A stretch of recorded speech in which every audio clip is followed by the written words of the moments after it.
Spirituality and premonition में आपका स्वागत है। हरे कृष्णा। दोस्तों, आज फिर एक सच्ची घटना आपके सामने प्रस्तुत कर रही हूँ। पात्रों के नाम बदल दिए गए हैं। जनवरी 2022 की घटना है। नरेंद्र नाम के एक व्यक्ति ने मुझे रात्रि करीब 11 बजे फोन किया। हम लोग समाज सेवी हैं, तो कोई भी इमरजेंसी में रात को भी फोन कर देता है। तो मैंने फोन उठा लिया। वो व्यक्ति बड़े धीरे धीरे और सोच सोच कर बात कर रहा था। बोला, पिछले 1 वर्ष से डिप्रेशन चल रहा है, नींद नहीं आती। परिवार के बारे में पूछा तो बोला, एक बेटा और एक बेटी है। बेटी बड़ी है, 28 वर्ष की है। तो मैंने कहा, अब समस्या कहाँ पर है ये बताओ। तो फिर बड़े धीरे से बोले कि अगर सामने आकर आपसे मिलता तो ज्यादा ठीक रहता। फिर मैंने स्ट्रिक्टली कह दिया कि मेरे पास इतना वक्त नहीं होता, आप पहले बताएं कि समस्या क्या है। फिर बोला, 4 वर्षों से बेटी के विवाह के लिए कोशिश कर रहा हूं, लेकिन वो मना कर देती है। तो मैंने कहा, पता करो, शायद उसकी अपनी कोई पसंद हो। तो एकदम जवाब दिया, नहीं नहीं मैडम, ऐसा कुछ भी नहीं है, वो तो विवाह ही नहीं करना चाहती। अब मेरे दोस्तों के बच्चों के विवाह हो रहे हैं, दोस्त रिश्तेदार सभी पूछ रहे हैं कि भाई बिटिया का विवाह कब करोगे। तो मैंने कहा, ठीक है, अपनी पत्नी से बात कराओ। तो बोला, पत्नी तो सो चुकी है। तो मैंने कहा, ठीक है, उसका नंबर दीजिए, और उससे उसकी पत्नी का नंबर ले लिया। दूसरे दिन मैंने उसकी पत्नी कीर्ति से बातचीत की। अच्छा, उसका भी वही रोना था कि बेटी विवाह के लिए मना कर रही है। अच्छा, फिर मैंने कीर्ति को पूछा, आपका वैवाहिक जीवन कैसा रहा। तो बोली, बिल्कुल ठीक था। बोली, थोड़ा बहुत देखिए, नोक-झोंक तो हर परिवार में चलती रहती है। अब ये कभी काम से परेशान होके आते थे, और पहले हमारा इतना काम भी नहीं था। संघर्ष कर रहे थे तो कभी कभी मेरे साथ लड़कर 2-4 हाथ मार देते थे। अब वो बेचारे भी क्या करते, आखिर मेरे और बच्चों के लिए तो खट मर रहे थे। अच्छा, मुझे बड़ा दुख होता है ऐसी तथाकथित चालाक महिलाओं को देखकर, जो अपने पति के अन्याय और पापों पर पर्दा डालकर बड़ी सती सावित्री का रोल निभाने की कोशिश करती है। मैंने कीर्ति से एक बात पूछी कि एक बात बता, तुझे अपनी बेटी के लिए नरेंद्र जैसा पति ही पसंद होगा? तो एकदम चुप हो गई। उसके बाद मैंने ताना मारकर कहा कि जब डॉक्टर से बात करो तो सही बीमारी बतानी चाहिए, वरना गलत दवा मिल जाती है। उसके बाद मैंने उससे मेघा का नंबर लिया, उसकी बेटी का नाम मेघा है। और उसके बाद मैंने उसको मेघा को कॉल किया। वो एक बड़े कॉरपोरेट सेक्टर में काम करती है। तो मैंने उसे झूठ कह दिया कि बेटा, तुम्हारे पिता मुझे जानते हैं और उन्होंने ही आपका नंबर मुझे दिया था। एक प्रोजेक्ट को लेकर आपसे थोड़ा गाइडलाइन चाहिए थी। तो बोली कि आंटी, मैं ऑफिस के बाद ही शाम को आपसे फोन पर बात करूंगी। तो मैंने कहा, बेटा, शाम को मुझे भी सीपी की तरफ आना है, अगर दोनों शाम को मिल लेते तो अच्छा होता, और फिर मैं अपनी गाड़ी से आपको घर छोड़ दूंगी। अच्छा, इधर मैंने नरेंद्र को बता दिया था कि आज मेघा से मेरी मीटिंग है। उसके बाद हम दोनों शाम को एक रेस्टोरेंट में मिले। बड़ी सादगी लिए, बड़े लाइट कलर का एक कुर्ता और जीन पहने हुए लोअर मिडिल क्लास की लग रही थी मेघा। कोई भी ब्रांडेड चीज उसने नहीं पहनी थी, जबकि नरेंद्र का बिजनेस अभी बिल्कुल टॉप पे चल रहा है। वो स्वयं भी बहुत अच्छा कमाती है। अच्छा, जिस प्रोजेक्ट पर मैंने उससे मिलने के लिए उसे बुलाया था, उसे गूगल पर अच्छी तरह से स्टडी करके गई थी मैं। अब समय ऐसा आ गया है कि किसी भी व्यक्ति से मिलने के लिए आपके पास कोई ना कोई विषय जरूर होना चाहिए। अच्छा, 20-25 मिनट हमारी वो प्रोजेक्ट को लेकर बात होती रही। फिर मैंने उससे उसकी एज पूछी, तो बोले 28 कंप्लीट कर लिया है। तो मैंने ऐसे ही पूछा कि अरे, अब तक शादी वादी नहीं की, क्या इरादा है आपका? तो अचानक हंसते हंसते मायूस हो गई। बोली कि नहीं आंटी, शादी नहीं करूंगी, मुझे कोई शौक नहीं शादी का। और फिर अपने आप ही बड़बड़ाने लगी कि आखिर क्या जरूरत होती होगी शादी की, ये तो वही हो गया ना कि आ बैल मुझे मार। ये सब कहते हुए उसके चेहरे पर इतने घृणा के भाव थे कि क्या बताऊं। अच्छा, 2-3 बार घड़ी देख चुकी थी, मुझे लग गया था कि इसको रोकना बहुत मुश्किल है। और मेरी बात भी अधूरी थी, तो मैंने जानकर नरेंद्र को फोन मिला लिया और इस तरह से बात की जैसे पता नहीं कितने सालों से मैं उसे जानती हूँ। मैंने कहा, एक बात बताओ नरेंद्र, आपकी बेटी आपसे बहुत ज्यादा इंटेलिजेंट है, आपने मुझे बहुत सही जगह भेजा और अब अपने प्रोजेक्ट वाली रिपोर्ट तो मैं मेघा से ही बनवाऊंगी। अच्छा, एक बात बताओ नरेंद्र, आज मेघा अगर मेरे साथ डिनर कर ले तो भैया आपको कोई दिक्कत तो नहीं? मैं इसे गाड़ी से छोड़ दूंगी घर पर।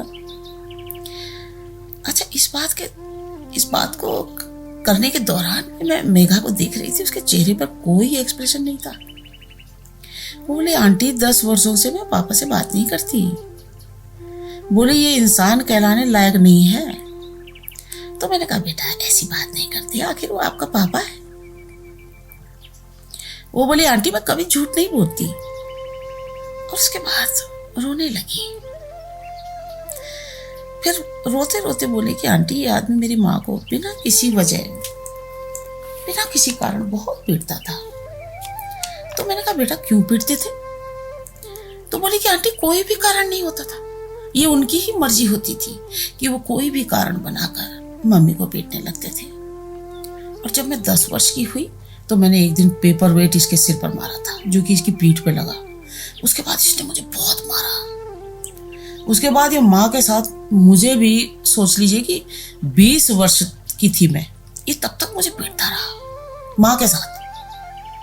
और फिर मैंने एक दिन पुलिस बुला ली। उसके बाद से इसने मुझे और मम्मी को पीटना छोड़ दिया। बोले कि आंटी देखो, मैंने तो पुलिस बुला ली, इसीलिए ये आस पड़ोस में एक्सपोज हो गया, वरना ये तो घर घर की कहानी है आंटी। अब मेरी माँ को ही देख लीजिए, वो मेरे नाना जी, मामा वगैरह किसी को भी पापा के बारे में सच नहीं बताती। और अगर मेरी माँ आज थोड़ा हिम्मत करके इसके ऊपर एक्शन ले लेती तो शायद मेरा जीवन भी खराब ना होता। लेकिन मेरी माँ के दिल में इस आदमी ने इतना डर भर रखा था कि माँ कभी भी इसके खूनी पंजे से बाहर नहीं निकल सकी। जब मैं बड़ी होने लगी तो मैंने माँ को कई बार पूछा कि आपने इनके खिलाफ कभी कोई एक्शन क्यों नहीं लिया? तो वो एक ही बात मुझे कहती थी कि बेटा, विवाह के बाद पति के अलावा कोई भी अपना नहीं होता, और पति के खिलाफ जाने का मतलब सीधी मौत है। मैं कई बार सोचती थी कि मेरे मामा और नाना जी वगैरह इतनी स्ट्रॉन्ग फैमिली से हैं, लेकिन फिर भी मेरी माँ अपने पिता और भाइयों के सामने बड़े खुश दिखने का नाटक करती रही। और एक दिन उस झूठ में इतना रंग गई कि अपने अस्तित्व को ही भुला दिया। अब तो वो पापा का तोता बन चुकी है। और आंटी, अब मैं अमेरिका जाऊंगी और जाकर मैं कभी वापस नहीं आना चाहती। और 1 साल के बाद अपनी माँ को भी साथ लेकर जाऊंगी, हमेशा के लिए। इस गंदे अतीत से उसे हमेशा के लिए दूर कर दूंगी। उसके बाद फिर मैंने उससे ज्यादा बात नहीं की और डिनर के बाद उसे उसके घर छोड़ दिया। दूसरे दिन मैंने नरेंद्र और कीर्ति को अपने ऑफिस बुलाया। नरेंद्र ने स्वीकार किया कि अपनी पत्नी और बेटी के साथ वो मारपीट करता था। उसके बाद मुझे पता लगा कि नरेंद्र कभी भी कीर्ति को अपने साथ बाहर नहीं ले जाता। कीर्ति सिर्फ अपनी 1-2 सहेलियां हैं, उनके घर जाती है कभी कभी, या फिर अपने माँ के पास ही जाती है। तो मैंने महसूस किया कि यार, ऐसे माहौल में तो मेघा का बदलना बहुत मुश्किल है। अब मैंने नरेंद्र को बताया कि पत्नी से वर्षों पूर्व हिंसा करते वक्त आपने कभी सपने में भी नहीं सोचा होगा कि ये घटनाएं आपकी बच्ची के दिमाग में प्रिंट होती जा रही हैं। इसीलिए अब एक बात ध्यान रखना कि सबसे पहले अब आपने अपने आप को बदलना है। अहंकार बिल्कुल छोड़ दीजिए। बेटी को गले लगाकर बोलिए कि बेटा, मैं अपनी गलतियों के लिए शर्मिंदा हूं। आई एम सॉरी बेटा। अच्छा, वो किसी कोर्स के लिए अमेरिका जाने की बात आपसे की थी तो आपने उस वक्त मना कर दिया था। अब आप खुद उसको कहिए कि आप उसे यूएस जाने के लिए मदद करना चाहते हैं और अपनी पत्नी को हमेशा अपने साथ बाहर घूमने के लिए ले जाया करिए और अपनी पत्नी कीर्ति से सम्मान से बात करो और मां बेटी दोनों को बताओ कि इनके बिना आप अधूरे हैं। तो नरेंद्र बोला कि ठीक है मैडम, मैं आगे आपकी राय से ही चलूंगा। अच्छा, अब जून में मेघा 1 वर्ष के लिए यूएस जा रही है तो सारे डॉक्यूमेंट्स दौड़ भाग नरेंद्र ने भी उसके साथ की। मैंने नरेंद्र को कहा कि जहां 4 वर्षों में आप मेघा के विवाह के लिए प्रयास करते रहे, अब 1 वर्ष और सही। मैंने नरेंद्र को कहा कि अहंकार त्याग कर तुम्हें सबसे पहले यही कार्य करना है कि मेघा के दिमाग से असुरक्षा की भावना, घृणा और पुरुषों के प्रति अविश्वास को खत्म करना है और वो सिर्फ तुम ही कर सकते हो। दोस्तों, आज भी कई लोग अपने अतीत को लेकर प्रायश्चित कर रहे हैं। गृह कलेश और मारपीट ने बच्चों के कोमल मस्तिष्क पर ऐसी गहरी छाप छोड़ी कि बच्चे हीन भावना लिए जीवन में शोषण का शिकार होने लगे। घर में माँ बाप का प्यार न मिलने के कारण बाहर प्यार ढूंढने लगे और गलत हाथों में पड़ गए। ऐसी कई बेटियां हैं जो माँ बाप की इस संगीन गलती के कारण बाहर प्यार ढूंढने निकली और आज नरक का जीवन झेल रही हैं।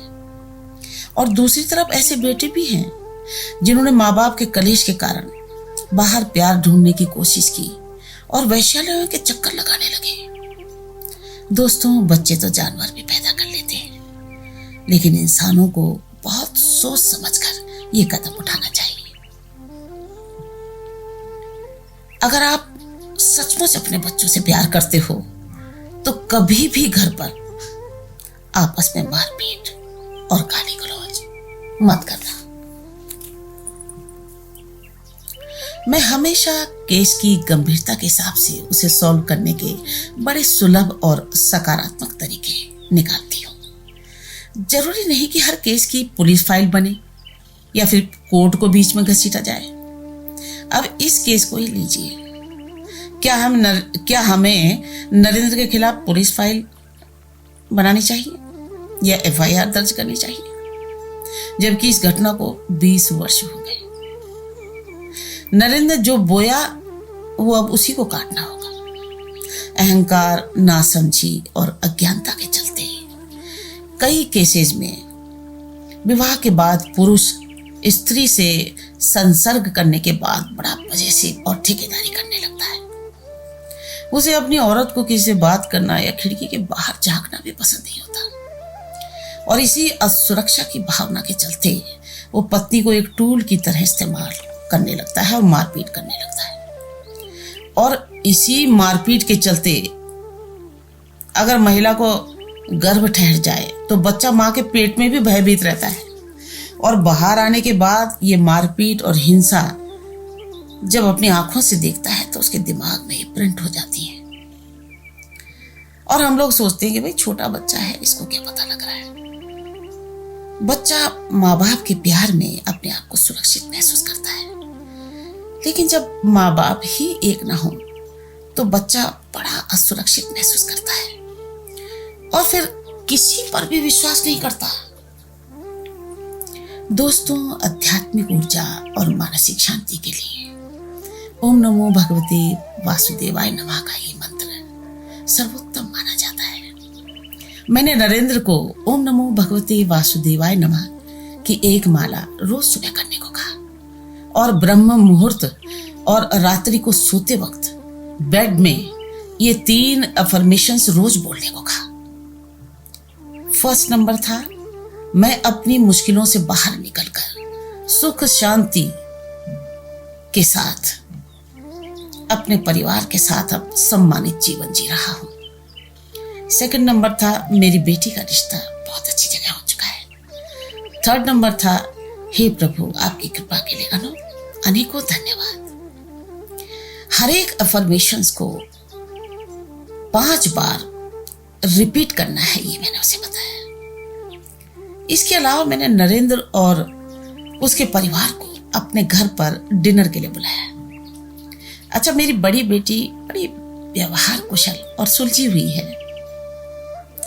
उसके साथ ही मैंने डिनर टेबल पर मेघा को बैठाया, दोनों की दोस्ती करवाई। मैं कई माध्यमों से मेघा के दिमाग से पिता के प्रति घृणा और पुरुषों के प्रति अविश्वास को खत्म करने की कोशिश करने लगी और अब मेरी मेहनत रंग ला रही है। मात्र 2-2.5 महीने में ही काफी बदलाव मुझे देखने को मिल रहा है। हाल में ही एक दिन मदर डेयरी में नरेंद्र और दोनों बच्चों को मैंने आइसक्रीम खरीदते देखा। मेघा भी अब अपने पिता के साथ खुलने लगी है और खुलकर बात करने लगी है। मुझे पूर्ण विश्वास है कि इस परिवार की खुशियां अब जल्दी ही लौट आएंगी। Thank you.